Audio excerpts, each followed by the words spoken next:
Hello everybody, welcome to a brand new video. Today I'm going to be showing you how to solo Stillwater in Dead Rails. Yeah, let's get into it. Okay, first things first, you have to enter Stillwater, and I forgot to mention that you do need Vampire class. If you don't have Vampire class, it will be way harder than it has to be, so you should probably just get Vampire. Okay, now when you're in Stillwater, the first thing you have to know is do not rush. If you do rush, you will get ganged on. Trust me, you don't want to feel that. Okay, so now that you've cleared, like, most of the enemies, there will still be more.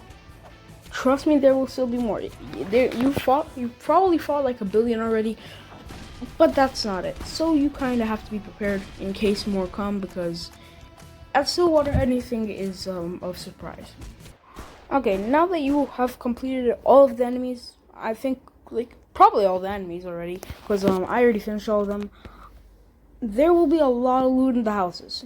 Now, if you didn't do the same method that I did, you would have been jumped, and you would not have liked it.